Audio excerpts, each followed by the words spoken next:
The clock read 9:12 a.m. I'd barely sipped my coffee when he called me in. His father's office was all dark wood and false authority, but now his son sat in the leather chair, leaning back like a king who'd just taken the throne. "Happy birthday," he said, smirking. "Here's your surprise. You're fired." I didn't ask why. I didn't plead. I just took the folder from his desk, the one he'd placed upside down, hoping I wouldn't look inside, and walked out. Not one tear, not one word. Backstory setup, then versus now. I'd worked for the company for 8 years, built it from a small, overlooked division into the department everyone wanted to join. I'd stayed late, fixed mistakes others made, even covered for him when his father caught him drunk at a client dinner. Back then, I thought loyalty was an investment. Turns out it was just free currency for people like him to spend. When his father retired and handed him the reins, I told myself I could adapt. But I saw the way he looked at me, not as an asset, but as a problem he wanted gone. And apparently, my birthday was the perfect day to erase me. Discovery of betrayal. I found out why before I even reached my car. That folder I'd taken, it wasn't my termination paperwork, it was a contract. My role, my salary, my clients, reassigned to someone else. Someone who'd been there less than a year. Someone he'd been sleeping with. It wasn't incompetence that got me fired, it was convenience. And in that moment, my anger froze into something sharper. Not rage, not grief. Strategy. Shift in mindset. The plan. I didn't drive home. I drove to the harbor. My husband was there, in his office above the marina, running his hands over blueprints for a new expansion. He looked up when I walked in. "I got fired," I said.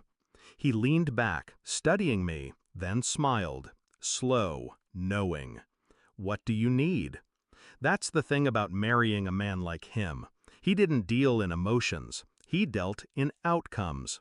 I gave him the folder, showed him the contract. He made a single phone call. By the time I left his office, the first domino had already been tipped. Execution of the plan. We started with the clients. I'd brought in the company's biggest accounts. They trusted me, not the logo on the wall. Within 48 hours, I'd met each one for coffee. Told them, truthfully, I was exploring new opportunities. My husband's firm had the infrastructure ready. All they had to do was sign. Next came the supplier network. The company relied on a delicate chain of contracts, many of which were about to expire. My husband's team bought out the renewal rights before my former boss even noticed they were up for negotiation. Then, the quiet kill shot. We acquired the commercial lease for their flagship location. The building owner, an old friend of my husband, had been waiting for an excuse to replace them with a higher-paying tenant. We gave him one. Climax, the confrontation. 4 days after my surprise firing, my ex-boss called me. I didn't answer. By the time the missed calls hit 98, I knew it was time. I walked into the building unannounced. The lobby was chaos, phones ringing, staff whispering, clients storming out. He was in his office, pale and sweating. "You can't do this," he said the moment I closed the door. "Can't?" I tilted my head. "You took my job, my team, my work, on my birthday. I took your company, on a Tuesday." I slid a folder across his desk. Inside were the final contracts. His clients, now ours, his suppliers under new terms, his lease ending in 60 days. He flipped through them, each page stripping the color from his face. "How?" "You gave me the motive," I cut in.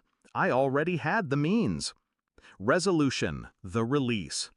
I left him sitting there, staring at the paperwork like it was a death sentence, which, in a way, it was. By the end of the month, his company would be gone. The building would bear my husband's name, and the people who'd built the success, my people, would be working for us, at better pay, with better terms. That night, my husband poured me a glass of wine on the balcony. Below us, the harbor lights reflected off the water, steady and bright. "Happy birthday," he said. This time, I smiled. Because the best gifts aren't wrapped. They're dismantled, piece by piece, until there's nothing left for the person who thought they could take everything from you.